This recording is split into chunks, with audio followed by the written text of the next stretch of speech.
Hello students, welcome to my channel. हम पढ़ रहे हैं क्लास 8 का मैथ और इस वीडियो लेक्चर में हम सीखेंगे चैप्टर 1 जिसका नाम है रैशनल नंबर्स। ये वीडियो लेक्चर इस चैप्टर की इंट्रोडक्शन है। इस चैप्टर में हमें रैशनल नंबर्स के बारे में सीखना है, उनकी प्रॉपर्टीज के बारे में सीखना है। लेकिन इस रैशनल नंबर को पढ़ने से पहले हम कुछ नंबर सिस्टम्स के बारे में रिवीजन करेंगे। आपने छोटी क्लासेस में पढ़ा होगा कि अलग अलग तरह के नंबर सिस्टम्स होते हैं। जैसे कुछ नंबर्स को हम कहते हैं नेचुरल नंबर्स, कुछ को कहते हैं होल नंबर्स, कुछ को कहते हैं इंटीजर्स, आदि आदि। हम स्टार्ट करेंगे नेचुरल नंबर्स से। नेचुरल नंबर्स क्या होते हैं? ऐसे नंबर्स जिनको हम काउंटिंग के लिए इस्तेमाल करें। जैसे अगर मुझे काउंट करना है कुछ, तो हम कैसे स्टार्ट करेंगे? हम 1 से स्टार्ट करेंगे। हम कहेंगे 1 2 3 4, इस तरह से काउंटिंग करेंगे। तो the numbers like 1 2 3 4 which we use for counting are called natural numbers.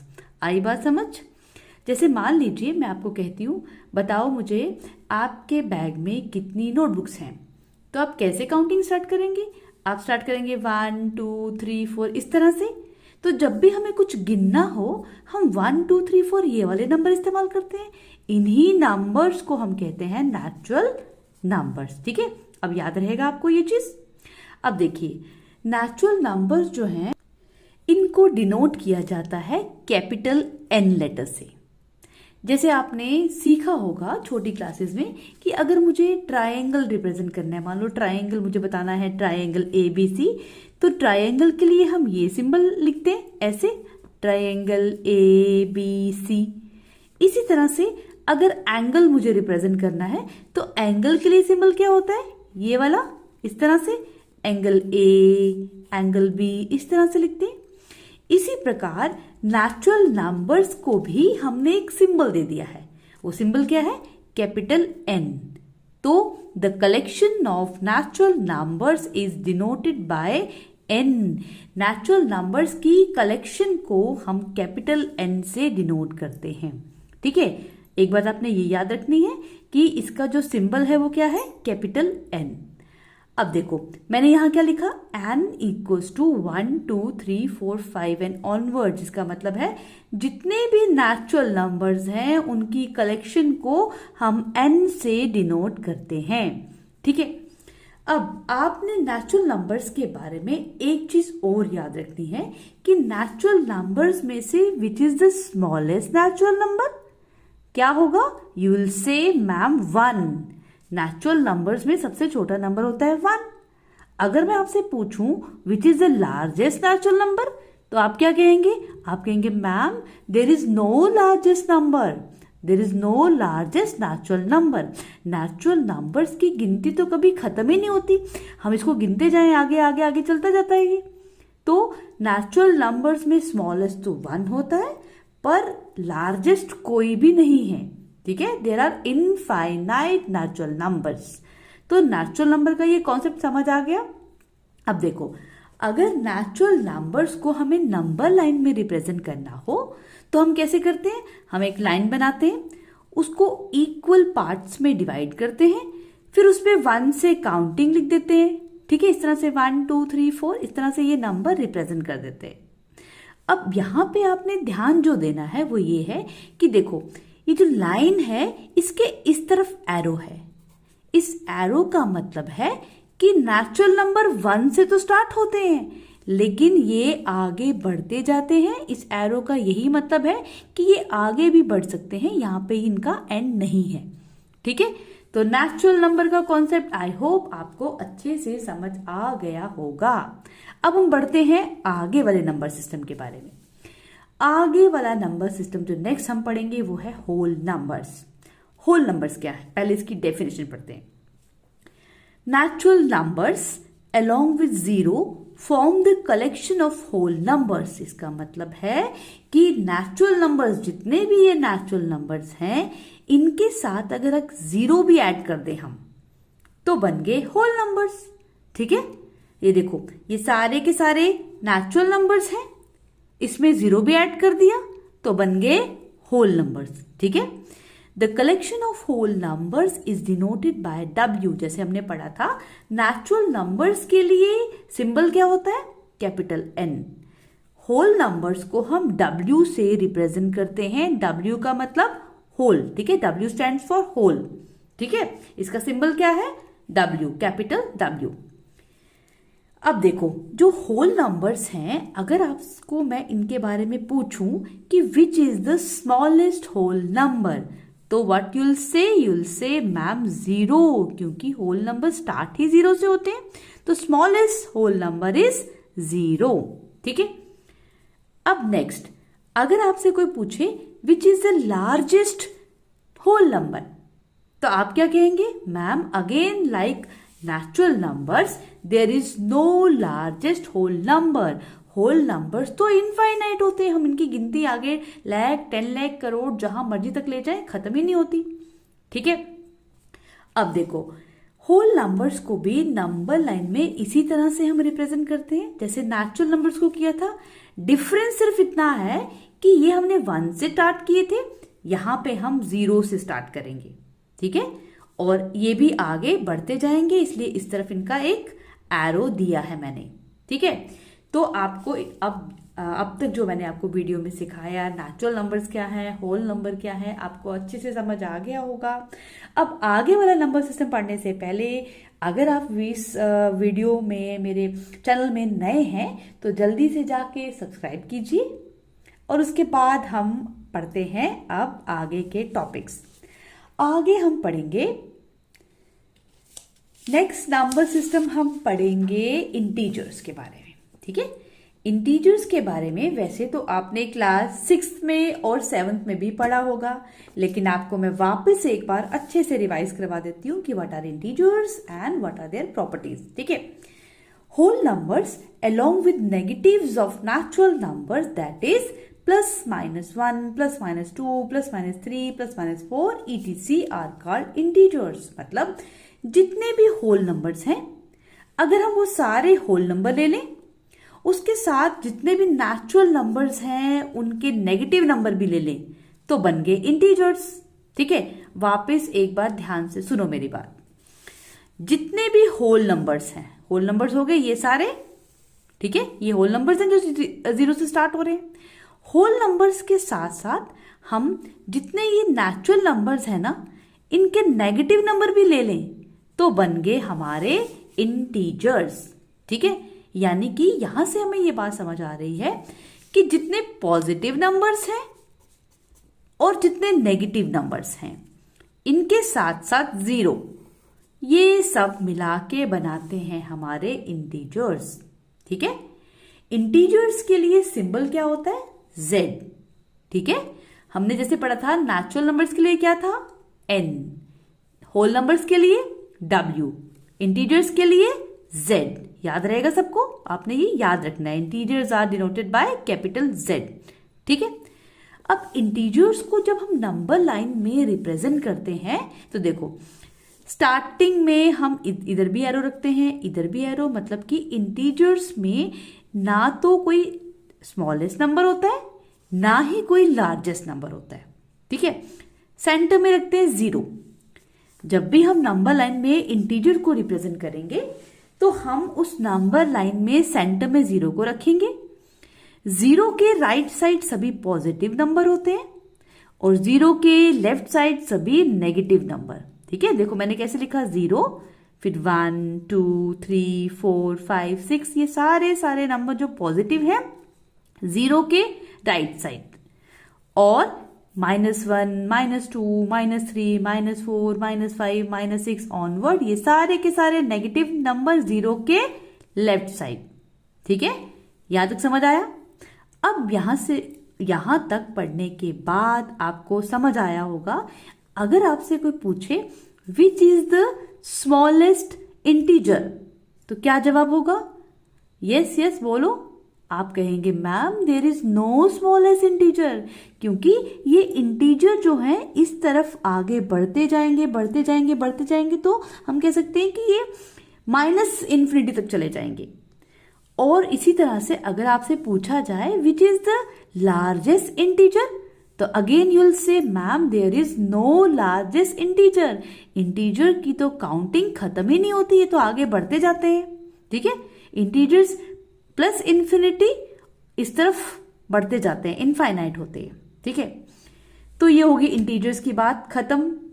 अब पढ़ते हैं हम फ्रैक्शंस के बारे में, ठीक है। फ्रैक्शंस के बारे में भी आपने छोटी क्लासेस में वैसे पढ़ा होगा, लेकिन ये मैं जो अब आपको डेफिनेशंस करा रही हूँ ये एक आपकी रिवीजन है, ताकि 8th में जब ये चीजें आपको सामने आए तो आपको पूरा क्लियर हो कि हम क्या पढ़ रहे हैं और आपके कॉन्सेप्ट अच्छे से क्लियर हो जाए, ठीक है। तो फ्रैक्शंस क्या है? A part of whole is a fraction. हम किसी होल, किसी एक पूरी चीज का जब पार्ट करते हैं, उसका एक पार्ट लेते हैं, उसे कहते हैं ये फ्रैक्शन है, ठीक है। Fraction is the ratio of two natural numbers. Fractions में हम दो नेचुरल नंबर्स की रेशियो लेते हैं। जैसे मैंने एक ले लिया नंबर 2/7, ठीक है। यहां पे जो 2 है ये भी एक नेचुरल नंबर है, जो 7 है ये भी एक नेचुरल नंबर है। 2 और 7 दोनों की मैंने रेशियो ले ली तो बन गई एक फ्रैक्शन, ठीक है। फ्रैक्शन के बारे में समझ आ गया। और फ्रैक्शंस को भी हम नंबर लाइन में इस तरह से रिप्रेजेंट कर सकते हैं। जैसे मैंने ये नंबर लाइन ली, इसको यहाँ पे इक्वल पार्ट्स में डिवाइड किया। ये नंबर है 0, ये है 1। 0 से 1 को मैंने 4 पार्ट्स में डिवाइड किया, तो ये बन गया 1/4, दिस इज 2/4, दिस इज 3/4, ठीक है। तो इस तरह से फ्रैक्शंस को भी हम नंबर लाइन में रिप्रेजेंट कर सकते हैं, ठीक है। अब इसके बाद हम पढ़ने जा रहे हैं जो हमारा 8th क्लास का असली चैप्टर है, जिसके बारे में मेन हमने डिटेल स्टडी करनी है, वो है रैशनल नंबर्स, ठीक है। ये चैप्टर ही है रैशनल नंबर, इसका नाम ही रैशनल नंबर है।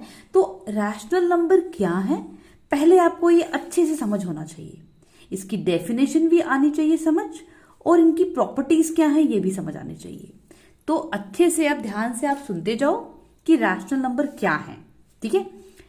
इसकी डेफिनेशन कहती है any number which can be expressed in the form of p upon q, where p and q are integers and q is not equals to 0।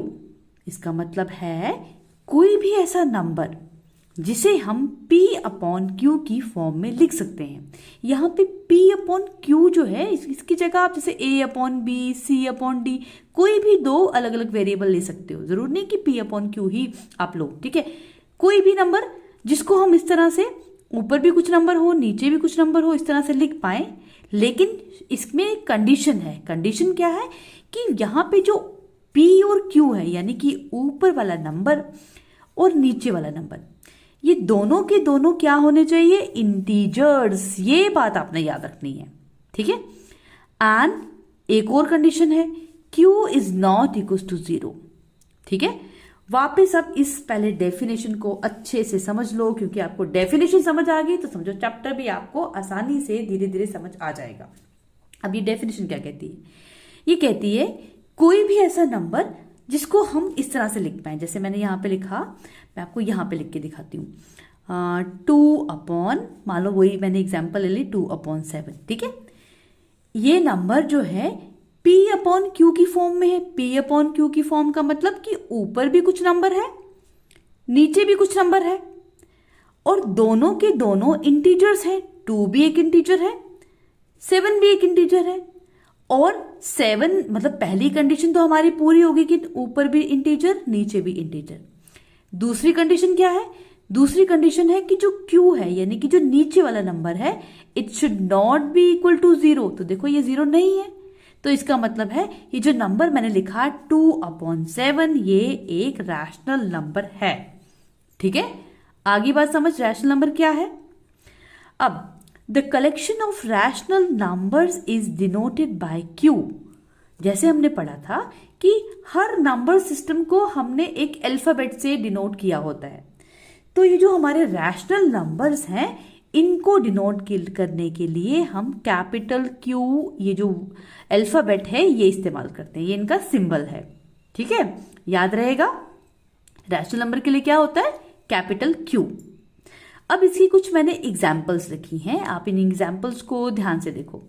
पहली example क्या लिखी मैंने, 1 एक रैशनल नंबर है। अब आप कहेंगे मैम ये तो एक सिंपल सा नेचुरल नंबर है, इसे कैसे हम, यहाँ एक होल नंबर भी है, इसे कैसे हम रैशनल नंबर कह सकते हैं। अब देखो यहाँ पे जैसे ये नंबर 1 है, क्या मैं 1 को इस तरह से लिख सकती हूँ, 1/1 लिख सकती हूँ ना, क्योंकि 1/1 का मतलब 1 ही हुआ। तो देखो इसका मतलब हुआ कि 1 को मैं 1/1 यानी कि P/Q की फॉर्म में लिख पा रही हूं। तो इसका मतलब है ये नंबर बन गया एक रैशनल नंबर। इसी तरह से जैसे ये 7 है, 7 भी एक रैशनल नंबर है। कैसे रैशनल नंबर है, देखो 7 को मैं लिख सकती हूँ 7/1, इसका मतलब है ये तो बन गया P/Q की फॉर्म में। अगर P/Q की फॉर्म में बन गया तो मतलब ये एक रैशनल नंबर है। ठीक है, अगला नंबर देखो 2/3, ये भी एक रैशनल नंबर है क्योंकि ऊपर भी इंटीजर नीचे भी इंटीजर। तो 1/9 जो है ये भी एक रैशनल नंबर है क्योंकि इसके ऊपर भी एक इंटीजर है नीचे भी एक इंटीजर है, तो बन गया ये एक रैशनल नंबर। ठीक है, जो कुछ हमने अभी तक पढ़ा, अब हम आगे वाले टॉपिक पढ़ने से पहले एक बार इसको रिवाइज कर लेते हैं कि हमने कौन कौन से नंबर सिस्टम पढ़े और इनका आपस में क्या रिलेशन है। ये सब रिवाइज करवाने के लिए देखो ये चार्ट आपके सामने मैंने रखा है। इस चार्ट में क्या बताया है कि जो नेचुरल नंबर्स हैं वो कौन से होते हैं, काउंटिंग नंबर, जैसे कि 1 2 3 4 5 6। जितने भी नेचुरल नंबर्स हैं उनमें अगर हम 0 को ऐड कर दें तो बन गए होल नंबर्स। ठीक है, इससे हमें क्या समझ आ रहा है, इससे हमें यह समझ आ रहा है कि जो सारे के सारे नेचुरल नंबर्स हैं वो होल नंबर भी होते हैं। लेकिन अगर मैं आपको उल्टा सवाल पूछूं कि क्या सारे होल नंबर्स नेचुरल नंबर होते हैं, क्या कहेंगे आप? नो मैम, सारे होल नंबर नेचुरल नंबर नहीं होते, क्योंकि होल नंबर में तो 0 भी होता है। मतलब अगर हम 0 को छोड़ दें बाकी सारे के सारे होल नंबर नेचुरल नंबर भी हैं लेकिन 0 नहीं है। ठीक है, तो आप ऐसे भी आंसर दे सकते हो कि all whole numbers are natural numbers except 0। ठीक है, अब हम बढ़ते हैं आगे। सारे के सारे पॉजिटिव नंबर और सारे के सारे negative numbers including 0 form the integers. ठीक है, इससे हमें क्या समझ आ रहा है कि सारे के सारे नेचुरल नंबर जो हैं वो इंटीजर्स भी होते हैं, सारे के सारे होल नंबर्स इंटीजर्स भी होते हैं। लेकिन अगर उल्टा पूछा जाए कि क्या सारे के सारे इंटीजर्स होल नंबर होते हैं, क्या कहेंगे आप? आप कहेंगे 0 और जितने भी पॉजिटिव इंटीजर्स हैं वो होल नंबर होते हैं, लेकिन नेगेटिव इंटीजर होल नंबर नहीं होते। इसी तरह से सारे के सारे नेचुरल नंबर तो इंटीजर होते हैं, लेकिन सारे इंटीजर्स नेचुरल नंबर नहीं होते। क्यों? क्योंकि जितने भी ये पॉजिटिव नंबर्स आपको दिख रहे हैं नेचुरल नंबर में सिर्फ यही आएंगे, ना 0 आएगा ना ही नेगेटिव वाले नंबर आएंगे। ठीक है, अब लास्ट बच के रैशनल नंबर, जो मैंने आपको अभी अभी सिखाया। ठीक है, सारे के सारे नेचुरल नंबर, सारे के सारे होल नंबर, सारे के सारे इंटीजर्स मिला के बनाते हैं रैशनल नंबर्स। ठीक है, ये कॉन्सेप्ट समझ आ गया अच्छे से कि रैशनल नंबर्स क्या होते हैं, क्योंकि हम इन सब को P/Q की फॉर्म में लिख सकते हैं।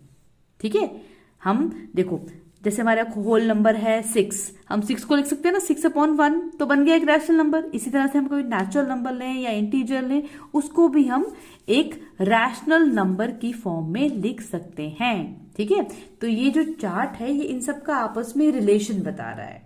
Got it? तो यहां तक अगर आपको अच्छे से समझ आ गया टॉपिक, तो जल्दी से जाके अगर आपने चैनल को सब्सक्राइब नहीं किया तो अच्छे से कमेंट लिखिए और चैनल को सब्सक्राइब कीजिए ताकि मेरी अच्छी अच्छी वीडियोस आपको मिलती रहे टाइम टाइम पे। ठीक है, और हर नए लेसन की नोटिफिकेशन आपको टाइम पे मिल जाए। तो ये तो था हमारे अलग अलग तरह के नंबर सिस्टम्स के बारे में एक रिकैपिटुलेशन। इसके बाद अब आपके दिमाग में एक सवाल आ रहा होगा, कुछ कुछ बच्चे ये सोच रहे होंगे मैम आपने अभी अभी हमें सिखाया कि फ्रैक्शंस जो होते हैं वो जो रैशनल नंबर हैं इनके बारे में तो सिखा दिया आपने, लेकिन इनमें डिफरेंस क्या है? कुछ बच्चों के दिमाग में ये आ रहा होगा कि जो फ्रैक्शंस हैं वो तो रैशनल नंबर की तरह दिखते हैं, तो इनमें डिफरेंस क्या हुआ? ये डाउट क्लियर करना बहुत जरूरी है, इसलिए मैं आपको वापस से एक बार इस चीज को रिवाइज करवा देती हूँ, फिर हम आगे बढ़ेंगे। ठीक है, देखो फ्रैक्शंस में हमने पढ़ा था कि कोई भी नंबर जब मैं इस तरह से लिखूं, जैसे मैंने लिखा यहाँ पे 5/9, ये एक फ्रैक्शन बन गई। फ्रैक्शन में ऊपर भी एक नेचुरल नंबर होता है, नीचे भी, मतलब न्यूमिनेटर जो है वो भी एक नेचुरल नंबर होगा और डिनोमिनेटर भी एक नेचुरल नंबर होगा। लेकिन रैशनल नंबर में ऊपर भी एक इंटीजर होना चाहिए, चाहे वो पॉजिटिव हो चाहे नेगेटिव, और नीचे भी एक इंटीजर होना चाहिए। देखो यहां मैंने लिखा -2/9, ये एक रैशनल नंबर है। अगर मैं लिखूं 5/9, देखो 5/9 एक फ्रैक्शन भी है और एक रैशनल नंबर भी है, लेकिन ये जो -2/9 है ये एक रैशनल नंबर तो है, पर it is not a fraction. क्यों, आप पूछो मैम क्यों? क्योंकि जो ये -2 है ये तो एक इंटीजर है। फ्रैक्शन में हमने क्या डेफिनेशन पढ़ी थी कि फ्रैक्शन में ऊपर हम नेगेटिव नंबर नहीं ले सकते, हमें हमेशा नेचुरल नंबर ही लेना होता है, कोई इंटीजर नहीं ले सकते हम इसमें। ठीक है, अब मैं आपको कुछ एग्जांपल्स देती हूं जिससे आपको क्लियर हो जाएगा कि इनमें क्या डिफरेंस है। जैसे देखो, अगर मैं यहां पे लिखूं 3/5, 2/7, 8/3, ये सारे के सारे जो नंबर हैं ये सारे के सारे फ्रैक्शन नंबर हैं। जो फ्रैक्शन नंबर होते हैं वो सारे के सारे रैशनल नंबर भी होते हैं। ठीक है, यानी कि ये नंबर जो है ये रैशनल नंबर भी होंगे। मैं यहां पे भी लिख सकती हूँ 3/5, 2/7, 8/3। लेकिन अगर मैं नंबर लिखूं, जैसे मैंने एक नंबर लिखा -2/5, ये नंबर एक रैशनल नंबर ही होगा, ये कभी भी एक फ्रैक्शन नंबर नहीं होगा, क्योंकि इसमें ऊपर और नीचे मैंने इंटीजर्स ले लिए। ठीक है, समझ आया? अब इन दोनों में डिफरेंस क्या है रैशनल नंबर और फ्रैक्शन में, कि रैशनल नंबर हमेशा इंटीजर से बनते हैं, P/Q मस्ट बी इंटीजर्स, और फ्रैक्शन में P/Q जो होता है वो नेचुरल नंबर होते हैं। ठीक है, ये बात समझ आ गई? तो अब हम पढ़ते हैं आगे वाले टॉपिक्स। तो आई होप कि रैशनल नंबर क्या है ये तो आपको समझ आ गया अच्छे से। ठीक है, जिसको नहीं समझ आया जल्दी से एक बार वीडियो को रिवाइंड करो और ध्यान से वापस सुनो, मैंने क्या कहा, कैसे कैसे एग्जाम्पल्स दी, आपको अच्छे से समझ आ जाएगा। तो रैशनल नंबर तो समझ आ गया, लेकिन अभी चैप्टर खत्म नहीं हुआ है, अभी तो पार्टी शुरू हुई है। अब हम सीखेंगे properties of rational numbers. Rational numbers की कुछ प्रॉपर्टीज हैं, हम एक एक करके सब प्रॉपर्टीज सीखेंगे और हम सब प्रॉपर्टीज को 4 ऑपरेशंस के लिए सीखेंगे। कौन कौन से? Addition, subtraction, multiplication and division. तो सबसे पहले मैं आपको एक एग्जांपल देके समझाना चाहती हूँ कि ये क्लोजर प्रॉपर्टी आखिर होती क्या है। छोटी सी और सिंपल सी एग्जांपल मैं आपको दूंगी। मान लो मेरे पास एक नंबर है 2/5, ये एक रैशनल नंबर है। अगर मैं इसमें ऐड कर दूं 4/5, ये नंबर भी रैशनल है, जो नंबर मैंने इसमें ऐड किया वो भी एक रैशनल नंबर है। अब इसका आंसर क्या आएगा, जल्दी से बताओ, क्या आएगा? क्या आएगा? आंसर आएगा हमारा क्या? 6/5। ठीक है, इस तरह से इनको ऐड किया, ये नंबर आ गया। अब ध्यान से देखो, जो नंबर फर्स्ट था ये एक रैशनल नंबर था, मतलब क्यू का मतलब हो गया, क्यू हम रिप्रेजेंट करते हैं ना रैशनल नंबर को, इसलिए मैंने यहाँ पे क्यू लिखा। ये भी एक रैशनल नंबर था। इन दोनों को ऐड करके जो आंसर आया वो भी एक रैशनल नंबर ही आया। तो हम कहेंगे कि rational numbers are closed under addition, कि अगर हम 2 रैशनल नंबर्स को ऐड करें तो जो आंसर आएगा वो हमेशा एक रैशनल नंबर ही होगा। आई बात समझ? क्लोजर प्रॉपर्टी में हम यही चेक करते हैं कि 2 नंबर्स पे जो कि एक ही सेट को बिलोंग करते हों, जैसे कि यहाँ पे दोनों के दोनों रैशनल नंबर थे, उनको अगर हम ऐड करें, सब मल्टीप्लाई करें, सब्ट्रैक्ट करें या डिवाइड करें तो जो उनका आंसर आता है क्या वो उसी कैटेगरी का होता है या नहीं। ठीक है, तो एडिशन पे मैंने आपको सिखा दिया कि दो नंबर्स को ऐड करेंगे तो आंसर भी एक रैशनल नंबर ही आ जाएगा। अब हम चलो मल्टीप्लाई करके देखते हैं। तो देखो, अब मैं वापस इसी नंबर को लेती हूं 2/5 इंटू 4/5। दोनों के दोनों रैशनल नंबर हैं, इनको मल्टीप्लाई करेंगे तो क्या आंसर आएगा, 8 क्या बन जाएगा 25। अब देखो जो आंसर आया वो भी एक रैशनल नंबर है। इसका मतलब है दो अगर रैशनल नंबर हो उनको मल्टीप्लाई करके भी एक आंसर जो आता है वो रैशनल नंबर ही होता है। तो हम कहते हैं कि rational numbers are closed under multiplication. मेरी बात समझ आ रही है। अब हम थर्ड ऑपरेशन लेते हैं। ये जो प्लस माइनस मल्टीप्लाई ये जो होते हैं ना, इन ऑपरेशंस इनको हम चेक करते हैं क्लोजर प्रॉपर्टी में। तो अगली जो हमारी मतलब एग्जाम्पल है वो है 2/5 माइनस 4/5। अब मैं वापस ये दो रैशनल नंबर जो मैंने लिए थे इनको माइनस करके देखती हूँ। देखो इनको अगर मैं माइनस करूंगी तो आंसर क्या आ जाएगा, 2 - 4 विच इज इक्वल टू -2/5, ये आंसर आएगा। अब देखो यहां से हमें समझ आ रहा है कि दो रैशनल नंबर्स को अगर माइनस किया जाए तो आंसर भी एक रैशनल नंबर आता है। अब हम लास्ट में डिवाइड करके देखते हैं। ठीक है, अब वापस मैं इन्हीं नंबर्स को ले रही हूं, 2/5 डिवाइडेड बाय 4/5। तो आंसर क्या आएगा, आपको डिवाइड करना आता है ना, हम इस तरह से डिवाइड करते हैं। डिवाइड की जगह मल्टीप्लाई लिख दिया। अब इसे कट कर सकते हैं। ठीक है, 1 जा 2 जा 5 1 जा 5 1 जा, तो आंसर इज 1/2। तो अगेन दो रैशनल नंबर्स को डिवाइड करके क्या आंसर आ रहा है, एक रैशनल नंबर ही आ रहा है। ठीक है, लेकिन यहाँ एक कंडीशन है, वो क्या है कि जब हम दो नंबर्स को डिवाइड करते हैं तो जो पीछे वाला नंबर है, जैसे यहाँ पे अगर मैं 4/5 की जगह 0 लिख देती तो जो आंसर होता वो क्या होता, नॉट डिफाइंड। ठीक है, तो किसी भी नंबर को हम 0 से नहीं डिवाइड कर सकते।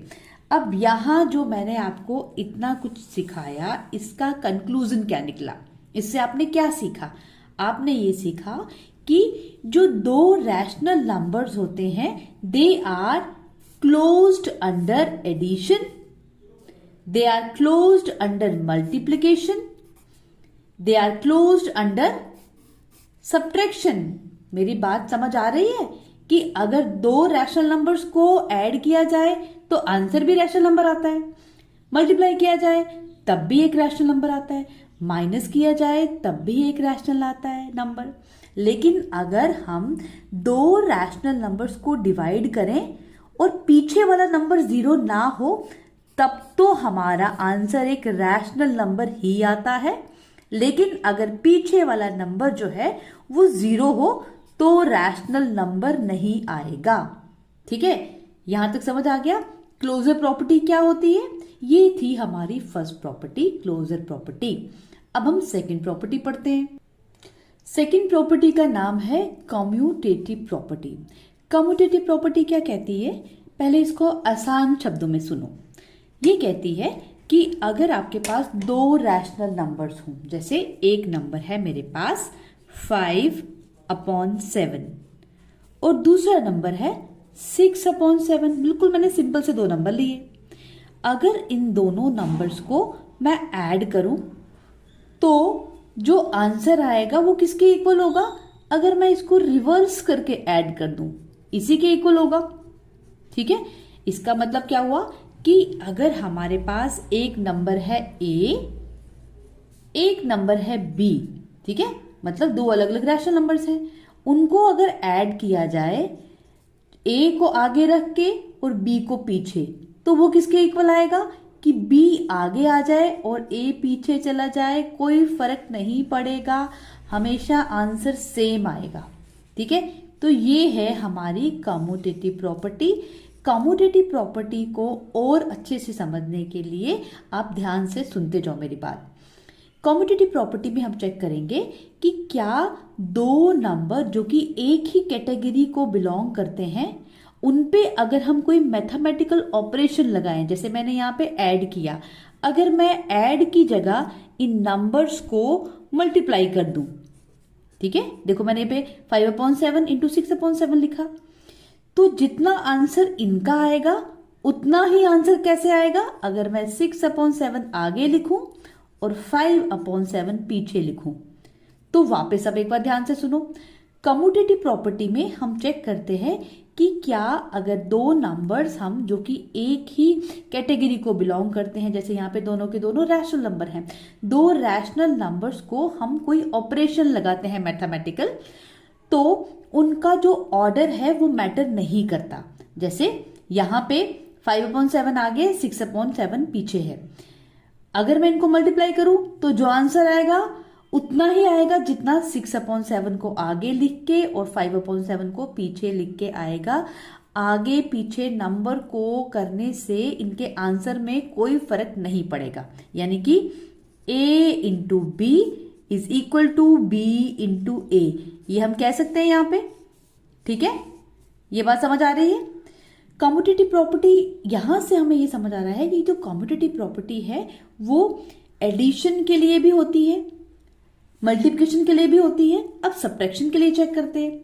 अगर मैं दो रैशनल नंबर्स को माइनस कर देती हूं, ठीक है, जैसे मैंने 5/7 में यही वाले नंबर ले रही हूं ताकि आपको इजीली समझ आए। देखो 5/7 माइनस 6/7, अगर मैं इनको सॉल्व करूं तो आंसर क्या आएगा बताइए, आंसर आएगा -1/7, ठीक है, यहां तक समझ आया। अगर मैं उल्टा कर दूं, ठीक है, इसी चीज को अब आगे देखो, अगर मैं इस तरह से करूं 6/7 को मैंने आगे लिखा, -5/7 इसको पीछे लिखा, तो अब मेरा आंसर क्या आएगा, अब आंसर आएगा 1/7।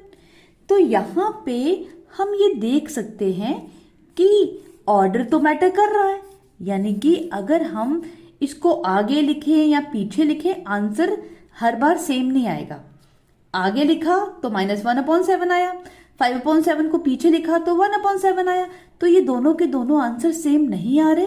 इससे हमें ये समझ आता है कि कम्यूटेटिव प्रॉपर्टी रैशनल नंबर्स में सब्ट्रैक्शन के लिए नहीं है, इस पे इंप्लीमेंट नहीं होती, ठीक है।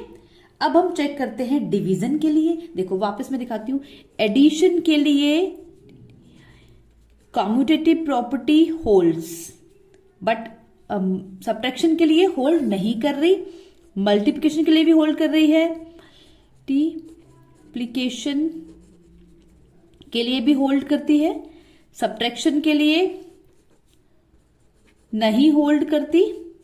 अब हम डिवीजन के लिए चेक करते हैं कि क्या कम्यूटेटिव प्रॉपर्टी डिवीजन पे इंप्लीमेंट होती है कि नहीं, ठीक है, ये चेक करते हैं। कैसे चेक करेंगे हम वापस से यही दो नंबर ले लेते हैं। अब इस बार इनको डिवाइड करके देखते हैं।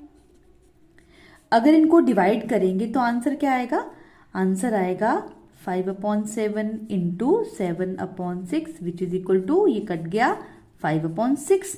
अब अगर मैं इसका ऑर्डर रिवर्स कर दूं, 6/7 को आगे लिख दूं और 5/7 को पीछे लिख दूं, अब क्या आंसर आएगा, यूल से मैम अब तो ये आंसर बन जाएगा 6/5। तो देखो पहले जब मैंने 5/7 और 6/7 को इस तरह से लिखा तो आंसर आया 5/6, लेकिन अब आंसर क्या आ रहा है 6/5। ये दोनों आंसर अलग अलग आए, इसका मतलब है कम्यूटेटिव प्रॉपर्टी डिवीजन पे होल्ड नहीं करती, ठीक है। तो इस सब से हमने क्या सीखा, एक बार बताओ। हमने सीखा कि जो कम्यूटेटिव प्रॉपर्टी है it holds for addition, multiplication, but not for subtraction and division, ठीक है। आई बात समझ आपको, कम्यूटेटिव प्रॉपर्टी क्या होती है। अब हम पढ़ेंगे तीसरी प्रॉपर्टी जिसका नाम है एसोसिएटिव प्रॉपर्टी। थर्ड प्रॉपर्टी है एसोसिएटिव प्रॉपर्टी। ये प्रॉपर्टी भी हम एडिशन, मल्टीप्लिकेशन, सब्ट्रैक्शन और डिवीजन, इन सब के लिए चेक करेंगे। पहले चेक करते हैं एडिशन के लिए। देखो एडिशन पे अगर हम 3 नंबर्स लें A, B, C, तीनों के तीनों अगर रैशनल नंबर हैं, तो अगर मैं पहले B और C का ग्रुप बनाऊं, इनको ऐड कर दूं और बाद में उसमें A को ऐड करूं, जितना आंसर ये आएगा उतना ही आंसर आएगा अगर मैं A और B का पहले ग्रुप बना के ऐड कर दूं और C को उसमें बाद में ऐड करूं। तो ये है हमारी एसोसिएटिव प्रॉपर्टी, और associative property holds for addition of rational numbers, मतलब ठीक है। अब यही चीज मैं आपको एक एग्जाम्पल से समझाती हूं। जैसे मान लो हमारे पास एक नंबर है 3/5 और एक और नंबर है 2/5 और थर्ड नंबर है 4/5। अगर मैं पहले इन दोनों को ऐड करूं, बाद में इसमें 3/5 करूं एक तरफ, और दूसरी तरफ मैं ऐसा करूं कि 3/5 और 2/5 को पहले ही ऐड कर लूं और 4/5 को बाद में ऐड करूं, तो ये दोनों के दोनों आंसर सेम होंगे। तो इसे कहते हैं एसोसिएटिव प्रॉपर्टी। ठीक है, मतलब एडिशन के लिए जो रैशनल नंबर्स हैं उनकी एडिशन के लिए एसोसिएटिव प्रॉपर्टी होल्ड्स ट्रू। अब है मल्टीप्लिकेशन। मल्टीप्लिकेशन में भी यही होता है कि अगर हम 3 नंबर्स को जो कि रैशनल नंबर्स हो उनको मल्टीप्लाई करेंगे तो उनका ऑर्डर मैटर नहीं करता, चाहे हम इनका ग्रुप बनाएं B और C का और A को बाद में मल्टीप्लाई करें, चाहे हम A और B को मल्टीप्लाई करें और C को बाद में मल्टीप्लाई करें, तो आंसर दोनों का सेम ही आता है। लेकिन अगर हम सब्ट्रैक्शन और डिवीजन की बात करें तो जो एसोसिएटिव प्रॉपर्टी है वो सब्ट्रैक्शन के लिए भी होल्ड नहीं करती और डिवीजन के लिए भी नहीं, क्योंकि अगर हम एक एग्जांपल लेके देखें, जैसे मेरे पास एक नंबर है, यही वाले नंबर लेती हूं मैं, 3/5 - 2/5 - 4/5। अगर मैं इन दोनों का ग्रुप बनाऊंगी तो मेरा आंसर अलग आएगा, और अगर मैं इन दोनों का ग्रुप बनाऊंगी 2/5 इन दोनों का और 4/5 को बाहर रखूंगी तो आंसर अलग आएगा। ये आपस में आंसर इक्वल नहीं होंगे, इसलिए एसोसिएटिव प्रॉपर्टी सब्ट्रैक्शन में इंप्लीमेंट नहीं होती है रैशनल नंबर्स के केस में। ठीक है, इसी तरह से डिवीजन में भी यही होता है कि अगर हम 3 नंबर्स ले लें, जैसे मैंने एक यही नंबर लिए 3/5 डिवाइडेड बाय 2/5 डिवाइडेड बाय 4/5। अगर मैं पहले इन दोनों को डिवाइड करूं इस तरह से ग्रुप बना के और फिर 3/5 को इनके आंसर के साथ डिवाइड करूं, तो जो मेरा आंसर आएगा वो इसके इक्वल नहीं होगा अगर मैं 3/5 डिवाइडेड बाय 2/5 को पहले कर दूं और बाद में उसमें 4/5 को डिवाइड करूं। ठीक है, तो इस केस में जो एसोसिएटिव प्रॉपर्टी है वो होल्ड नहीं करती। ठीक है, थर्ड प्रॉपर्टी है एसोसिएटिव प्रॉपर्टी। ये प्रॉपर्टी भी हम एडिशन, मल्टीप्लिकेशन, सब्ट्रैक्शन और डिवीजन, इन सब के लिए चेक करेंगे। पहले चेक करते हैं एडिशन के लिए। देखो एडिशन पे अगर हम 3 नंबर्स लें A, B, C, तीनों के तीनों अगर रैशनल नंबर हैं, तो अगर मैं पहले B और C का ग्रुप बनाऊं, इनको ऐड कर दूं और बाद में उसमें A को ऐड करूं, जितना आंसर ये आएगा उतना ही आंसर आएगा अगर मैं A और B का पहले ग्रुप बना के ऐड कर दूं और C को उसमें बाद में ऐड करूं। तो ये है हमारी एसोसिएटिव प्रॉपर्टी, और associative property holds for addition of rational numbers, मतलब ठीक है। अब यही चीज मैं आपको एक एग्जाम्पल से समझाती हूं। जैसे मान लो हमारे पास एक नंबर है 3/5 और एक और नंबर है 2/5 और थर्ड नंबर है 4/5। अगर मैं पहले इन दोनों को ऐड करूं, बाद में इसमें 3/5 करूं एक तरफ, और दूसरी तरफ मैं ऐसा करूं कि 3/5 और 2/5 को पहले ही ऐड कर लूं और 4/5 को बाद में ऐड करूं, तो ये दोनों के दोनों आंसर सेम होंगे। तो इसे कहते हैं एसोसिएटिव प्रॉपर्टी। ठीक है, मतलब एडिशन के लिए जो रैशनल नंबर्स हैं उनकी एडिशन के लिए एसोसिएटिव प्रॉपर्टी होल्ड्स ट्रू। अब है मल्टीप्लिकेशन। मल्टीप्लिकेशन में भी यही होता है कि अगर हम तीन नंबर्स को जो कि रैशनल नंबर्स हो उनको मल्टीप्लाई करेंगे तो उनका ऑर्डर मैटर नहीं करता, चाहे हम इनका ग्रुप बनाएं बी और सी का और ए को बाद में मल्टीप्लाई करें, चाहे हम ए और बी को मल्टीप्लाई करें और सी को बाद में मल्टीप्लाई करें, तो आंसर दोनों का सेम ही आता है। लेकिन अगर हम सब्ट्रैक्शन और डिवीजन की बात करें तो जो एसोसिएटिव प्रॉपर्टी है वो सब्ट्रैक्शन के लिए भी होल्ड नहीं करती और डिवीजन के लिए भी नहीं, क्योंकि अगर हम एक एग्जांपल लेके देखें, जैसे मेरे पास एक नंबर है, यही वाले नंबर लेती हूं मैं, 3/5 - 2/5 - 4/5। अगर मैं इन दोनों का ग्रुप बनाऊंगी तो मेरा आंसर अलग आएगा, और अगर मैं इन दोनों का ग्रुप बनाऊंगी 2/5 इन दोनों का और 4/5 को बाहर रखूंगी तो आंसर अलग आएगा। ये आपस में आंसर इक्वल नहीं होंगे, इसलिए एसोसिएटिव प्रॉपर्टी सब्ट्रैक्शन में इंप्लीमेंट नहीं होती रैशनल नंबर्स के केस में। ठीक है, इसी तरह से डिवीजन में भी यही होता है कि अगर हम तीन नंबर्स ले लें, जैसे मैंने एक यही नंबर लिए 3/5 डिवाइडेड बाय 2/5 डिवाइडेड बाय 4/5। अगर मैं पहले इन दोनों को डिवाइड करूं इस तरह से ग्रुप बना के और फिर 3/5 को इनके आंसर के साथ डिवाइड करूं, तो जो मेरा आंसर आएगा वो इसके इक्वल नहीं होगा। अगर मैं 3/5 डिवाइडेड बाय 2/5 को पहले कर दूं और बाद में उसमें 4/5 को डिवाइड करूं, ठीक है, तो इस केस में जो एसोसिएटिव प्रॉपर्टी है वो होल्ड नहीं करती। ठीक है, अब हम सीखेंगे रोल ऑफ जीरो। अगर हम किसी रैशनल नंबर में जीरो को ऐड कर दें, जैसे मेरे पास एक नंबर है रैशनल नंबर 2/5, इसमें मैं जीरो को ऐड कर दूं, ठीक है, तो आंसर क्या आएगा? जो आंसर होगा वो भी एक सेम रैशनल नंबर आ जाएगा। मतलब किसी भी नंबर में जीरो ऐड कर दो तो वो नंबर वैसा का वैसा रहता है, उसमें कोई चेंज नहीं आता। इसलिए हम कहते हैं कि जीरो जो है it is the additive identity. अब हम सीखेंगे रोल ऑफ जीरो। देखो बेटा, किसी भी रैशनल नंबर में अगर जीरो को ऐड कर दिया जाए, जैसे मैंने एग्जांपल ली है 2/5 प्लस जीरो, अगर हम किसी भी रैशनल नंबर में जीरो ऐड कर देंगे तो जो आंसर होगा वो वही रैशनल नंबर आ जाएगा, सेम। इसलिए जीरो को हम एडिटिव आइडेंटिटी भी कहते हैं। क्या कहते हैं? Additive identity. ठीक है, अब हम पढ़ेंगे रोल ऑफ वन।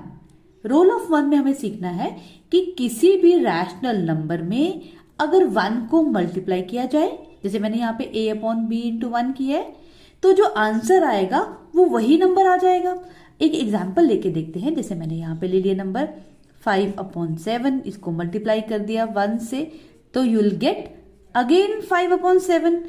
तो इससे हमें याद रखना है कि 1 is the multiplicative identity. Multiplicative identity. Multiplicative identity का मतलब है कि एक ऐसा नंबर जिसको किसी रैशनल नंबर से मल्टीप्लाई किया जाए तो वो नंबर अपनी आइडेंटिटी ना खोए, यानी कि वो नंबर वैसा का वैसा रहे। वो क्या नंबर है? 1।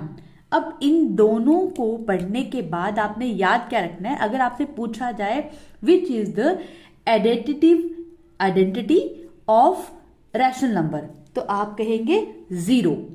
And which number is the multiplicative identity of the rational number, तो आप कहेंगे 1। ठीक है, आई बात समझ? बढ़े आगे। अब हम पढ़ेंगे नेगेटिव ऑफ अ नंबर। किसी नंबर का नेगेटिव, जैसे अगर मैंने एक नंबर लिया a/b, ठीक है, a/b अगर मैं एक नंबर ले लेती हूं, इस रैशनल नंबर में अगर मैं इसका नेगेटिव ऐड कर दूं, इसका नेगेटिव क्या होगा? इसका नेगेटिव हो गया, मान लो जैसे -a/b, तो जो आंसर होगा वो हमेशा क्या आएगा? 0। किसी नंबर में उसका नेगेटिव ऐड कर दो तो 0 आता है हमेशा। ठीक है, जैसे एक नंबर है 7/9, इसका नेगेटिव क्या होगा? इसका नेगेटिव होगा -7/9। अगर मैं किसी नंबर में उसका नेगेटिव नंबर ऐड कर दूं तो आंसर इज ऑलवेज 0। ठीक है, अब यहां से आपको एक बात और याद रखनी है कि हम किसी नंबर के जो नेगेटिव नंबर होता है, हर नंबर के नेगेटिव नंबर को हम उसका एडिटिव इनवर्स भी कहते हैं। ठीक है, ये वर्ड आपने याद रखना है। अगर आपसे कोई पूछे, एक रैशनल नंबर दे दिया, मान लो आपको किसी ने 2/3 और आपसे पूछा जाए what is the additive inverse of this number, तो आप क्या कहेंगे? You will say ma'am -2/3। ठीक है, यहां तक समझ आया? अब हम पढ़ते हैं आगे।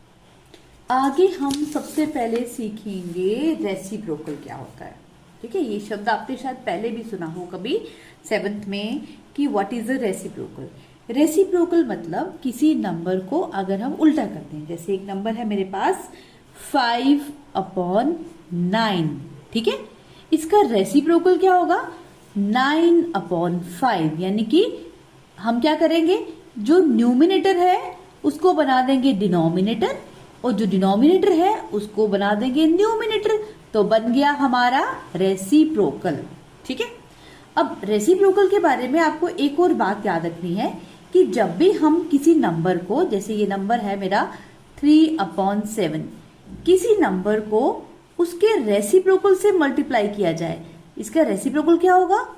ये किसी भी नंबर को उसके रेसिप्रोकल से मल्टीप्लाई करो तो आंसर इज ऑलवेज 1। कैसे? देखो, ये और ये कट गया, 7 1 जा 7 1 जा, 3 1 जा 3 1 जा, ये भी कट गया, 1 1 जा 1 एंड 1 1 जा 1। We can write it like this.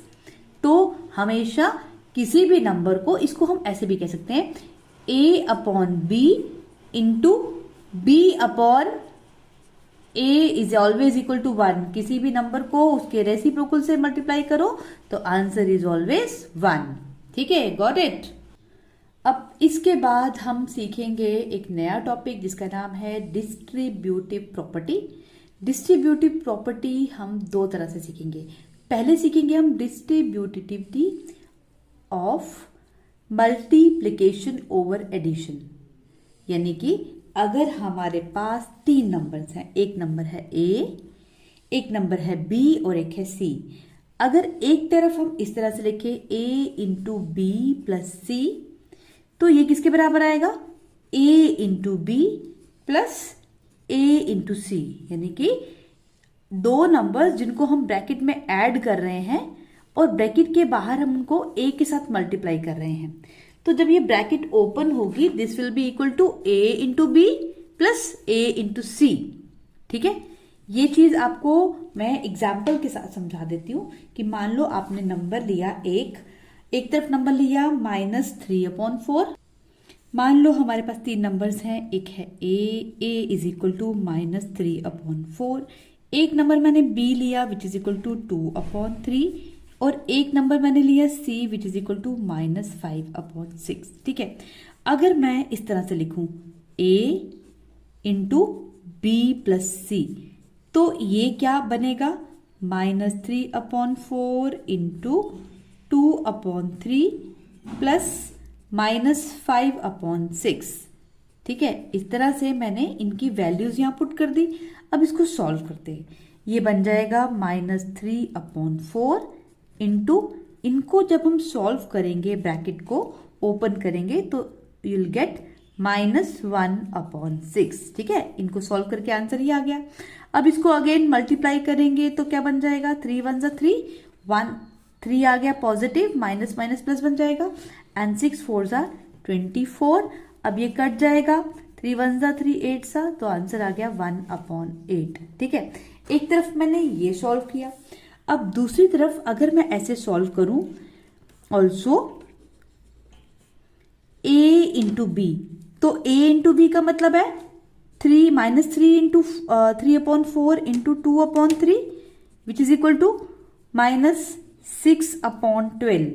Again देखो ये कट जाएगा, 6 1 जा 6 2 जा विच इज इक्वल टू -1/2। ठीक है, ये आंसर आ गया। अब देखो, अगर मैं a सी कैलकुलेट करूं तो क्या आएगा, -3/4 into -5/6 which is equal to 5/8। ठीक है, अब यहां से हम क्या समझ रहे हैं, देखो a इंटू बी की वैल्यू आ गई ये, a इंटू सी की वैल्यू आ गई ये। ठीक है, अगर मैं ऐसे लिखूं ए बी प्लस ए सी तो क्या बन जाएगी यहां से, -1/2 plus 5/8 which is equal to 8 LCM -4 plus 5 which is equal to 1/8। तो देखो यहाँ पे जो answer a into B plus C करके आ रहा था 1/8, ए बी इंटू ए सी करके भी यही आंसर आया। तो यहां से हमें ये समझ आ रहा है कि जो नंबर है a into B plus C is equal to A B plus A C. ठीक है, तो हमने प्रूव कर दी distributive property of addition, multiplication over addition. ठीक है, जिस तरह से हमने ये प्रॉपर्टी प्रूव की, इसी तरह से हम एक और प्रॉपर्टी प्रूव कर सकते हैं जिस प्रॉपर्टी का नाम है distributivity of multiplication over subtraction.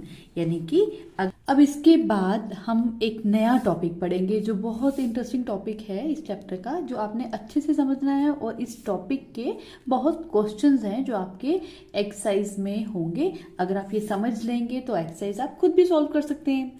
तो ये जो टॉपिक है ये क्या है, rational numbers between any two rational numbers.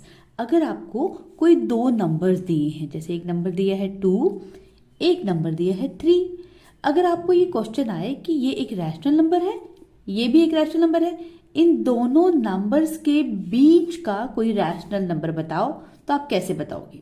देखो, दो नंबर्स के बीच के रैशनल नंबर बताने के लिए वैसे तो 2-3 मेथड्स हैं, लेकिन मैं आपको मेनली इस एक्सरसाइज में 2 मेथड सिखाऊंगी। ठीक है, पहला मेथड सीखते हैं।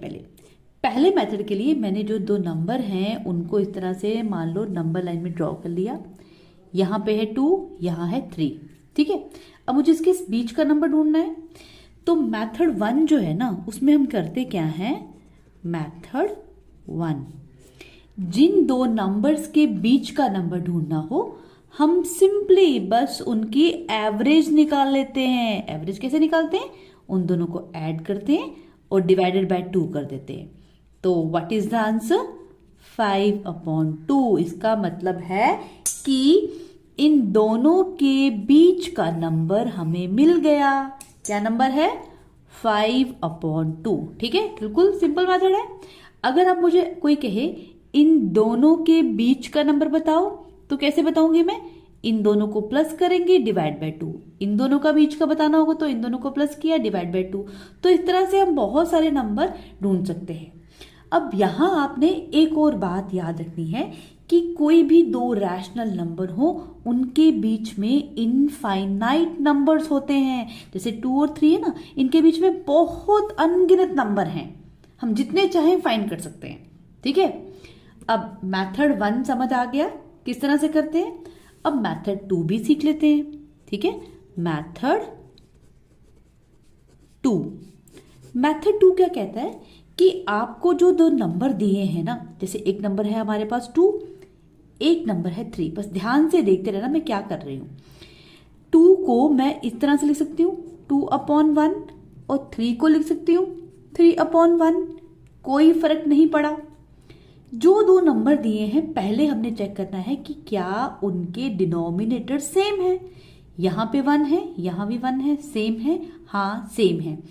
अगर इनके डिनोमिनेटर सेम हो तो हम क्या करते हैं, हमें इन दोनों नंबर्स के बीच में जितने नंबर ढूंढने हो, ठीक है, क्या कहा मैंने, उनके बीच के जितने नंबर ढूंढने हैं। जैसे मान लो मुझे कोई कहे 2 और 3 के बीच में 5 रैशनल नंबर ढूंढ के बताओ, तो हम क्या करेंगे, 5 जितने नंबर ढूंढने हैं उसमें 1 और ऐड कर लेंगे। देखो 5 + 1 क्या बन गया, 6। तो ये जो 6 है इसको मैं दोनों नंबर्स के ऊपर नीचे मल्टीप्लाई करूंगी, इसके साथ भी, इसके साथ भी। ये क्या बन जाएगा, 12/6 और ये क्या बन जाएगा 18/6। ध्यान से एक बार मेरी बात फिर से सुनो। मेथड 2 समझा रही हूं मैं आपको, ठीक है। मेथड 1 जो था, अब 2 मिनट के लिए इसको भूल जाओ। मेथड 1 तो इजी ही है, लेकिन मेथड 1 जो है ना, अगर हमें दो नंबर्स के बीच में 1 नंबर, 2 नंबर, 3 नंबर, थोड़े से नंबर ढूंढने हो तो ये मेथड इजी है। लेकिन अगर दो नंबर्स के बीच में हमें ज्यादा नंबर ढूंढने हैं, कोई मुझे कहे कि इन दो नंबर्स के बीच में 20 नंबर्स बताओ, 30 बताओ, तो ये मेथड बहुत लेंदी हो जाता है। इसलिए हम मेथड 2 फिर इस्तेमाल करते हैं। मेथड 2 इससे शॉर्टकट मेथड है। इसमें बस कुछ स्टेप्स हैं जो आपने ध्यान से सुनने हैं। क्या कहा मैंने अभी तक? जिन नंबर्स के बीच के रैशनल नंबर ढूंढने हो, पहले उनका डिनोमिनेटर चेक करो। अगर डिनोमिनेटर सेम है तो जितने नंबर हमने ढूंढने हैं, जैसे मुझे 5 नंबर ढूंढने हैं, उसमें 1 प्लस करो, 6 आ गया। उस नंबर को इनके ऊपर और नीचे मल्टीप्लाई कर दो।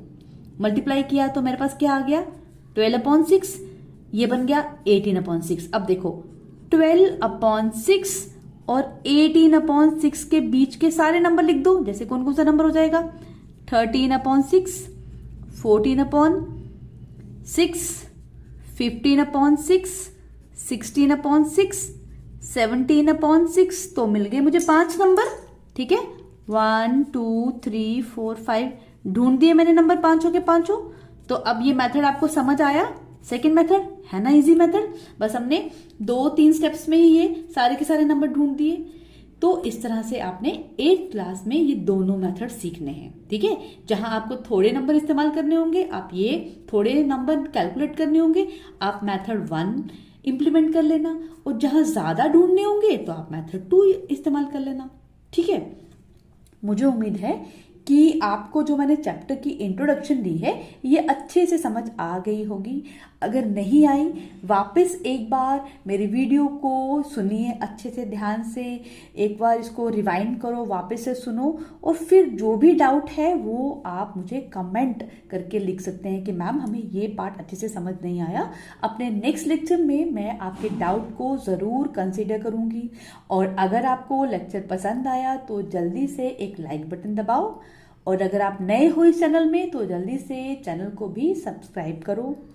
और इसी के साथ मैं अब ये जो चैप्टर है इसकी इंट्रोडक्शन यहीं पे वाइंड अप करती हूँ। अब मिलेंगे हम एक नई वीडियो में, और नई वीडियो में हम कुछ नए टॉपिक्स बहुत इंटरेस्टिंग तरीके से और बहुत प्रॉपर तरीके से सीखेंगे। तब तक के लिए bye bye and take care.